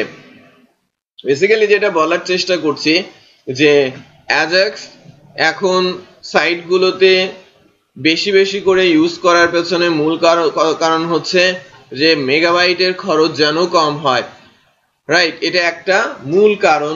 আর 2 হচ্ছে যে এটা ইউজ করলে সাইট পাওয়ারফুল হচ্ছে, ইউজার ইজিলি তার অ্যাকশনগুলো এক্সিকিউট করতে পারছে। মূলত অ্যাজাক্সকে চিন্তা করা হয় বা অ্যাজাক্স আনার পেছনে মূল কারণ বা মূল বলতে পারেন যে অবদানটা ছিল হচ্ছে গুগলের। গুগলই ফার্স্ট এটাকে প্ল্যান করে, বাট এই প্ল্যানটাকে এক্সিকিউট করতে সাহায্য করে মাইক্রোসফট। সো 2 জনের অবদান এখানে আমরা স্বীকার করতে পারি যে অ্যাজাক্স এই পর্যন্ত আসার পেছনে বা অ্যাজাক্স আসার পেছনেই তাদের বড় অবদান রয়েছে। ফার্স্ট অ্যাজাক্সের ইমপ্লিমেন্টেশনটা হয় গুগল সার্চে, গুগলের সাজেশন আকারে। 2005-এ এটা আসে এবং শুধুমাত্র সাজেশনটা পাওয়া যেত ব্রাউজার আইতে, অন্য কোনো ব্রাউজারে এটা কাজ করতো না। ওই সময়টাই জাভাস্ক্রিপ্টের যে লাইব্রেরিটার মাধ্যমে অ্যাজাক্স ইউজ করা হতো বা অ্যাজাক্স ইনিশিয়েট করা হতো ওই লাইব্রেরিটার নাম ছিল XML HTTP request, sorry ActiveX object. Currently ক্লাসটার নাম হচ্ছে এক্সএমএল এসটিটিপি রিকোয়েস্ট। ওই সময়কার ক্লাসটার নাম কি ছিল? ActiveX object. এবং ওই ক্লাসটা শুধু আই ব্রাউজারেই আছে, অন্য কোনো ব্রাউজারে ওই নামের কোনো ক্লাস নেই। এখন কারেন্ট যত ব্রাউজার আছে সব ব্রাউজারে অ্যাজাক্সের যে ক্লাসটা, জাভাস্ক্রিপ্টের যে ক্লাসটা, তার নাম হচ্ছে এক্সএমএল এসটিটিপি রিকোয়েস্ট। সো ওই ক্লাসের ভেতরে 6টা বিল্ট ইন ফাংশন আছে যে ফাংশনগুলো ইউজ করে আপনি অ্যাজাক্স ইনিশিয়েট করতে পারেন। বেসিক্যালি বিষয়টা কি, আমি যখন খেয়াল করেছেন, আমি যখন ওই যে প্রেস করেছি ওটা জাভাস্ক্রিপ্ট, আমি একটা কি প্রেস করে ছেড়ে দিয়েছি, জাভাস্ক্রিপ্টের মাধ্যমে আরেকটা পেজ লোড হয়েছে, এটা কিন্তু অ্যাজাক্স না, বাট অ্যাজাক্স হচ্ছে দিস, আমি যখন কোনো একটা কি প্রেস করেছি আমাকে সাজেস্ট করছে, আমাকে সাজেশন দিচ্ছে, এই সাজেশনটা কিন্তু আমার ব্রাউজারের মেমোরি থেকে পুরোপুরি আসছে না, আমি পুরোপুরি কথাটা বলেছি। আমি যদি কিছুক্ষণ আগে এই similar kind of keyword search করে থাকি, সেই কিওয়ার্ড সাজেশনও কিন্তু সে আমার ব্রাউজার হিস্ট্রি থেকে নিয়ে দেবে এবং সাথে সাথে তার ডেটাবেস থেকেও দেবে, কে? সার্চ ইঞ্জিনের ডেটাবেস। সো ইনফ্যাক্ট আমি যদি বলি যে যেহেতু এখানে অরেঞ্জ মার্ক বা কি পার্পল মার্কস নেই, একটা মার্ক চলে আসে না যে ভিজিট করলে যেরকম একটা মার্ক আসে, ওইটা বেসিক্যালি ওই মার্কটা ওই কিওয়ার্ডটা আসে আমার ব্রাউজার থেকে, বাকি কালো কালারের যে কিওয়ার্ড গুলো সেটা আসে গুগলের ডেটাবেস থেকে। বেনিফিটটা কোথায়? এটা দেওয়ার পরে গুগল ইয়াহু বিং কে বিট করে অনেক দূরে চলে আসছে। ওদের সার্চ ইঞ্জিনের যে টেকনিক বা অ্যালগোরিদম 2005 এর যে অবস্থায় গুগল ছিল তার চেয়ে মাচ বেটার অবস্থায় ছিল কি ইয়াহু, এবং বিং এর ছিল হিউজ ডেটা তখন। বেসিক্যালি তারা গুগল বিট করেছে ইয়াহু এবং বিং কে এই টেকনোলজিটা আনার পরে, তাকে আর এরপর থেকে পেছনে তাকাতে হয় নাই, পুরো মার্কেটটা দখল করে নিয়েছে। একটাই কনসেপ্ট, এটা ছিল যে এরকম যে আমরা যারা ইউজার আমরা কিওয়ার্ড লিখতে পারি না, ডাটা হিউজ ডাটা আমার সামনে থাকলেও আমি খুঁজে বের করার জন্য প্রপার কিওয়ার্ড লিখতে পারি না।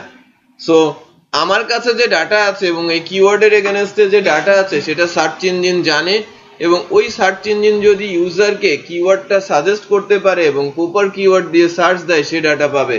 যদি ডাটা পায় আমার কাছ থেকে সে বিমুখ হবে না। বুঝতে পেরেছেন? এই কনসেপ্ট থেকেই তারা এগিয়ে গেছে অনেক দূর। আমরা একটু খেয়াল করে দেখি আমরা কতগুলো কিওয়ার্ড নিজের থেকে লিখি, একটা দুইটা ওয়ার্ড লিখে ড্রপ ডাউন সিলেক্ট করে আমার পছন্দের কিওয়ার্ডটা দিয়ে হিট করি। এটা কিন্তু এখন হ্যাবিট হয়ে গেছে এবং হ্যাবিট করিয়েছে কে? সার্চ ইঞ্জিন নিজেই, রাইট? আমি যদি নিজে লিখে সার্চ দিতাম হয়তোবা ওই ডাটা আসতো না যা আমি চাচ্ছি, রাইট? আমি মনে করতাম যে এই ডাটা নেই, সার্চ ইঞ্জিন খুঁজতে পারে না, সব বাজে ফালতু সার্চ ইঞ্জিন। বাট আলটিমেটলি দোষটা কার? আমার, আমি কিওয়ার্ড ঠিক মতো লিখতে পারি নাই। সো এই সাজেশনটা তাদেরকে অনেক দূর এগিয়ে নিয়েছে এবং এই টেকনোলজিটা ইমপ্লিমেন্ট করে বলতে পারেন যে তারা অনেক দূর চলে আসে। বেসিক্যালি সার্চ ইঞ্জিন যে সাজেশনটার কথা বলছে এটা তো অ্যাজাক্স, এটা ফার্স্ট এক্সাম্পল বলতে পারেন অ্যাজাক্সের। এই এক্সাম্পলটা ছোট বড় সকল সাইটই ইউজ করে থাকে, লাইক ফেসবুক। আমি যদি তার বড় সার্চ বক্সের মধ্যে কোনো কিছু লিখি, অটোমেটিক ড্রপ ডাউনে সাজেস্ট অনেক নামধাম চলে আসে। আমি যদি ফ্রেন্ডের ওখানে গিয়ে নাম টাইপ করতে থাকি, আমার লিস্টটা ছোট হতে থাকে, সেই সার্চিং কিন্তু সেখানে আছেই। আমি ফেসবুকে লাইক করি, আমার ফর্ম কি সাবমিট হয়ে যায়? পুরো পেজ কি সাবমিট হয়ে লাইক হয়? আমি যদি অন্য কোনো অ্যাকশন এক্সিকিউট করি বা রিয়াকশন করি তখন কি পুরো পেজ সাবমিট হয়ে যায়? আমি যদি কমেন্টস করি তখন কি পুরো পেজ সাবমিট হয়ে যায়? হয় না। এই কাজগুলো কি দিয়ে হচ্ছে? অ্যাজাক্স এর মাধ্যমে। আমি লাইক করি, ডিসলাইক করি, আনলাইক করি, সব হচ্ছে কি অ্যাজাক্স এর মাধ্যমেই। সো এই কারণে পুরো পেজ যখন লোড হতে হচ্ছে না বা আমি যখন ডাটা ট্রান্সফার করছি শুধুমাত্র ওই অংশের ডাটাটুকু, এই কারণে আমার মেগাবাইটের খরচও কম হচ্ছে, অ্যাপ্লিকেশন ফাস্টার হচ্ছে এবং অ্যাকশনটা ইজিলি এক্সিকিউট করা যাচ্ছে। সো এই কারণেই অ্যাজাক্সটা এতটা পপুলার হয়েছে। অ্যাজাক্স বেসিক্যালি যে টেকনোলজিটার কথা বলছি এটা ভেরি সিম্পল, খুবই ছোট্ট একটা লাইব্রেরির কাজ। আপনি নিজে থেকেই একটা ফাংশন নিজে তৈরি করে অ্যাজাক্সের যাবতীয় কাজ সেটা দিয়ে করতে পারেন। আবার যে কোয়েরির মধ্যেও কি অ্যাজাক্সের ফাংশন দেওয়াই আছে, আপনি যে কোয়েরি ফাইলটা লিংক করবেন ওই ফাংশনের কাছে প্যারামিটার ওয়াইজ আপনি যে যে প্যারামিটার দরকার, যে কোন ইউআরএল এ যাবেন, কোন ডাটা রিটার্ন করবেন আর কোথায় ডিসপ্লে করবেন, এই 3-4টা প্যারামিটার পাস করলে আপনার কাজটা সে কমপ্লিট করে দেবে। বাট আমরা যে বিষয়টা জানার চেষ্টা করব যে কোর অ্যাজাক্স এর কোন ফাংশন গুলো কাজ করছে, লাইব্রেরির নাম কি, কোন ওই লাইব্রেরির কোন কোন ফাংশন গুলো কি কি কাজের জন্য রেসপন্সিবল, এতটুকু অ্যাটলিস্ট দেখার চেষ্টা করব। তার মানে কি আমি যে কোয়েরির অ্যাজাক্স ইমপ্লিমেন্ট করব না, আমরা করব কি XML HTTP রিকোয়েস্ট ক্লাসের যে ফাংশন গুলো আছে সেই ফাংশন গুলো দিয়ে আমি কিভাবে অ্যাজাক্স এর ইমপ্লিমেন্টেশনটা করতে পারি সেটাই দেখার চেষ্টা করব। আমাদের যে ক্লাসটা আমি বলছি XML HTTP রিকোয়েস্ট। মজার বিষয় হচ্ছে এটা হচ্ছে অ্যাজাক্স এর মূল ক্লাস। সকল পপুলার ব্রাউজার বলবো, পপুলার বললে ভুল হবে, সকল ব্রাউজারেই এই ক্লাসটা আছে লেটেস্ট ভার্সন গুলোতে। আনফরচুনেটলি কিছু ব্রাউজার আছে, আই ব্রাউজারের কিছু ভার্সন বলবো, কিছু ব্রাউজার বললে ভুল হবে, আই ব্রাউজারের পুরনো কিছু ভার্সন আছে যেখানে এই ক্লাসটা নেই, লাইক i6, 7, 8 এখনো উইন্ডোজ এক্সপি লাস্ট যে সার্ভিস প্যাক 2 সেই ধরনের মেশিনও ব্রাউজারে চলছে এবং তারা আই ব্রাউজার ইউজ করে। উইন্ডোজ 7 ইউজ করছে এখনো, যেখানে i8 ব্রাউজার রয়েছে। ভিস্টাতেও আছে যেখানে i8 6, 7, 8 এর মধ্যে রয়েছে। তাদের কাছে কিন্তু এই লাইব্রেরিটা নেই, XML HTTP request. Benefit is that যে আমরা যদি যখন যে কোয়েরি অ্যাজাক্স ইউজ করব আমার মাথা ঘামানোর দরকার নেই, তারা সবগুলোতে কম্পিটেবল বা সাপোর্ট দিয়ে দেবে। বাট আমি বলছি যে না, আমরা যে কোয়েরি অ্যাজাক্স হয়তো দেখব, জাস্ট যে কোয়েরি ফাইল লিঙ্কিং এবং ফাংশন কলিং ওটা আমরা দেখব, বাট আমরা যখন নিজেরা জাভাস্ক্রিপ্টের যে কোয়েরি মানে অ্যাজাক্স ইমপ্লিমেন্ট করব তখন একটা চ্যালেঞ্জ আমাদের নিতে হবে যে ওই 4%, বেসিক্যালি আমরা বলে থাকি যে এখন এন্টার ওয়ার্ল্ডে 11% আই ব্রাউজার ইউজ হয়, টোটাল ইউজের 11% আই ইউজ করে, মোর দেন 40% করে ইউজ করে কে ক্রম আর মজিলা, কেউ 44%, কেউ 46%, এটা আপস এন্ড ডাউন হয়, রাইট? তো তার মানে কি এই মানে অ্যারাউন্ড 90% এর কাছাকাছি বলবো 86-7% এই দুইটা ব্রাউজারই কভার করে। সাফারি 2%, মজিলা আই ব্রাউজার 10-11% আর 1-2% আছে রেস্ট অফ বাকিরা।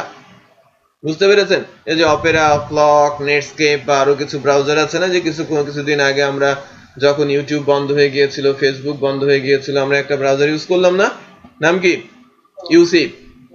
ইউসি ব্রাউজার। সো সেই ব্রাউজার মিলে কিছু ইউজার বেসিক্যালি রয়েছে। সো আই ব্রাউজারের এরকম 3-4% ইউজার রয়েছে যারা মূলত ওই পুরনো ব্রাউজারই ইউজ করে থাকে, আর তাদেরকে কম্পিটিবিলিটি দেওয়ার জন্য আমরা কিছু এক্সেপশন হ্যান্ডলারের মাধ্যমে অবজেক্ট তৈরি করে ওই ক্লাসটা ইনিশিয়েট করার চেষ্টা করব, ওই টেকনিকটাও দেখার চেষ্টা করব। বেসিক্যালি এইটা বা এই কনসেপ্টটা দেখানোর মূল কারণ হচ্ছে আপনারা কাজের সময় যে এই র অ্যাজাক্স ইমপ্লিমেন্ট করবেন সেটা আমরা কিন্তু চাইবো না। আপনি কাজের সময় যে কোয়েরি, যেহেতু আপনার লোডেড, আপনি যে কোয়েরি অ্যাজাক্সই ইউজ করতে পারেন, বাট আপনি অ্যাজাক্স কতটুকু জানেন বা অ্যাজাক্স কোডটা আপনার জানা আছে কিনা, এটা যদি আপনার টেস্টে আসে ইন্টারভিউ পিরিয়ডে, আপনি যেন অ্যান্সার করতে পারেন এবং আপনি ভালো করে জবটা পেতে পারেন, সেজন্যই কিন্তু আমরা ওই যে কোয়েরি অ্যাজাক্সের পরিবর্তে র অ্যাজাক্সটা ক্লাসে শেখাই। সো অ্যাজাক্সের মূল ক্লাস, অ্যাজাক্সের মূল ফাংশনালিটি। সো অ্যাজাক্সের মূলত 6টা ফাংশন আছে এই ক্লাসের আন্ডারে। 6টা ফাংশন হচ্ছে, ফার্স্ট ফাংশনটা হচ্ছে ওপেন, দ্বিতীয় ফাংশনটা হচ্ছে অন রেডি স্টেট চেঞ্জ, এটা মূলত রিকার্সিভ ফাংশন। তৃতীয় ফাংশনটা হচ্ছে রেডি স্টেট। 4 নম্বর ফাংশনটা হচ্ছে স্ট্যাটাস। 5 নম্বরটা হচ্ছে রেসপন্স টেক্সট, আর 6 নম্বরটা হচ্ছে সেন্ড। এই 6টা বিল্ট ইন ফাংশন নিয়েই আমার হচ্ছে এই XML HTTP request class, right? যা মূলত অ্যাসিনক্রোনাসলি ক্লায়েন্ট এন্ডের সাথে সার্ভার এন্ডের একটা সম্পর্ক তৈরি করে। আর বলা হয় কি অ্যাজাক্স হচ্ছে জাভাস্ক্রিপ্টের অ্যাসিনক্রোনাস রিকোয়েস্ট প্লাস XML। এই যে ক্লায়েন্ট এন্ডের ইনস্ট্রাকশন সার্ভারে নিচ্ছে, সার্ভারের রেসপন্স ক্লায়েন্টের কাছে আনছে, বাট ইউআরএল ইউজ করছে না, রাইট? ডাটা তাহলে কিভাবে আদান প্রদান করছে? XML এর মাধ্যমেই ডাটাটা আদান প্রদান হয়ে থাকে। একটা লিমিটেশন আছে, ডাটা ইনস্ট্রাকশন আকারে সার্ভারে যাবে, রেসপন্স আকারে সার্ভার থেকে ক্লায়েন্টে আসবে। ওই রেসপন্সের মধ্যে টেক্সট এবং HTML CSS এর কোড ছাড়া অন্য কোনো কোড রেসপন্স আসতে পারবে না। তার মানে রেসপন্সের ভেতরে স্ক্রিপ্টিং কোনো ট্যাগ ইউজ করা যাবে না, বা কোনো স্ক্রিপ্ট জাভাস্ক্রিপ্ট রেসপন্স আকারে আসবে না। অনলি পিওর টেক্সট, এখানে HTML থাকতে পারে, CSS ও থাকতে পারে, এটা অ্যাকসেপ্টেবল, বাট ওখানে জাভাস্ক্রিপ্ট আসবে না। ওকে, সো এই বিষয়টা নিয়ে আমরা নেক্সট ক্লাসে মানে এন্টায়ার ক্লাসটা আলোচনা করব। ছোট ছোট এক্সাম্পল আমরা এক্সিকিউট করার চেষ্টা করব, যে লাইক কাইন্ড অফ আমরা যদি এরকম সাজেশন বানাতে চাই বানাতে পারবো। আমরা লিখতে লিখতে যে রেজাল্ট আসে, যে সার্চ হয়ে যাচ্ছে না, এই সার্চের কাজটা করতে পারবো। ইভেন আমি যেটা দেখানোর চেষ্টা করব যে অ্যাডমিন প্যানেলে অনেক সময় ওই কাজগুলো আমরা করে দেই বড় বড় প্রজেক্টে, যে গ্রিড আকারে ডাটা এসেছে, আমি এই ডাটাগুলোকে ইনস্ট্যান্ট এডিট করতে চাচ্ছি, যে আমি এডিটে প্লেস করে এডিট ফর্মে না গিয়ে আমি বললাম যে আমি এখানে ক্লিক করলাম, এটা এডিট মোডে চলে আসলো, আমি টাইপ করে কার্সার সরালাম, আপডেট হয়ে গেল। সো এই কাজটাও আমরা করতে পারবো, এবং এটা অতটা জটিল না আমরা যা এখন মনে করছি। ক্লাস করলে ওই কাজগুলো যে ইজি সেটাও আমরা বুঝতে পারবো। আবার লাইক ডিসলাইক বা আদার্স যে অ্যাকশন গুলো আপনারা নর্মালি শিখতে চান অ্যাজাক্স দিয়ে, সেটাও ইজিলি করা যাবে। যদি এটা করতে পারি, কমেন্টস এর কাজটাও কি করতে পারবো না? আমরা কিন্তু সেটা করতে পারবো এবং ইমপ্লিমেন্টও করতে পারবো। যেটা বেসিক্যালি কাজে আসবে, আমরা যখন কার্টে যাব, কার্টের কোয়ান্টিটি আপডেট দিব, কার্টের প্রোডাক্ট রিমুভ করে দিব, আমি কুপন ইমপ্লিমেন্ট করব। সো এই কাজগুলো আমরা ইজিলি তখন ইমপ্লিমেন্ট করতে পারি। অ্যাজাক্স শিখলে আমরা যখন রেজিস্ট্রেশন করব, রেজিস্ট্রেশন পিরিয়ডে আমরা কিন্তু তখন দেখতে পারি যে লাইক টাইপ করতে করতেই আমাকে বলে দেবে যে email address exist or available. তার মানে কি অ্যাজাক্স এর মাধ্যমে আপনি ইনস্ট্যান্ট ফর্মের ভ্যালিডেশনটা ইনশিওর করতে পারেন। সেটা মূলত সার্ভার সাইড এবং ডেটাবেস দুইটা মিলে ভ্যালিডেট হবে, রাইট? সো বিষয়টা ছোট্ট বাট ইফেক্টিভ, যদি আমরা শিখতে পারি কাজে লাগাতে পারবো প্রজেক্টের মধ্যে। ওকে, সো আমরা একটু পড়াশোনা করি অ্যাজাক্স এর উপরে, হোম টাস্কটা একটু করার চেষ্টা করি। আমি প্রায়োরিটি দিব সবাই, যদি আমরা এটা দেখার সুযোগ নাও পাই, আমরা একটা কাজ করব, যে মাস্টারিং শুধু না, আমরা লগইন থেকে শুরু করে কেউ যদি আমরা মনে করি যে ই কমার্সের জন্য অ্যাডমিন প্যানেলে অথ ইউজ করব, করতে পারেন, কারণ আমরা অথ আজকে শিখলাম, রাইট? যে অ্যাডমিনে আপনি অথ ইউজ করে যে আমাদের লগইনের প্রবলেমটা হচ্ছিল না, এখন তো আর ওই যে ব্যাক বাটন এদিক সেদিকের প্রবলেম হবে না। অথ আপনি অ্যাডমিন প্যানেলে ইউজ করলেন, ফ্রন্ট এন্ডের জন্য আমরা লগইন প্রসেসটা নিজেরা ডেভেলপ করলাম। বুঝতে পেরেছি? সো অ্যাডমিনের জন্য একটা টেমপ্লেট যেখানে অথের ইউজ হবে। অ্যাডমিন প্যানেলে আপনারা ক্যাটাগরি, ম্যানুফ্যাকচারার, প্রোডাক্ট ম্যানেজ করবেন। ফ্রন্ট এন্ডে স্লাইডারে ফিচার্ড প্রোডাক্টগুলো, রাইট, লেটেস্ট প্রোডাক্টগুলো হোম পেজে, রিলেটেড প্রোডাক্টগুলো তার নিচে, এভাবে প্রোডাক্টগুলো ডিসপ্লে করবেন। প্রোডাক্টে ক্লিক করলে ডিটেলে আসবে। এই কাজটুকু যেন আমরা শনিবারে পাই, রাইট? তার মানে কি ব্লগের প্র্যাকটিসটা অ্যাটলিস্ট হয়ে যাবে এবং আমাদের শেখাটাও মোটামুটি একটা লেভেলে আসবে। এবং এতটুকু করতে পারলে আপনাকে কেউ যদি বলে যে না আমাকে একটা ডাইনামিক পোর্টফোলিও সাইট করে দেন, আমরা কি করে দিতে পারবো না? ইনফ্যাক্ট যারা কনফিডেন্ট তারা আজকে গিয়ে চেয়ে নিতে পারে কাজটা, যে আমি লারাভেল দিয়ে করে নিতে পারি বা করে দিতে পারি, রাইট? আমি একটা পোর্টফোলিও সাইট বানাতে পারবো না ডাইনামিক? ডেফিনেটলি পারবো। অতটুকু কিন্তু আমরা শিখেছি, রাইট? So thank you.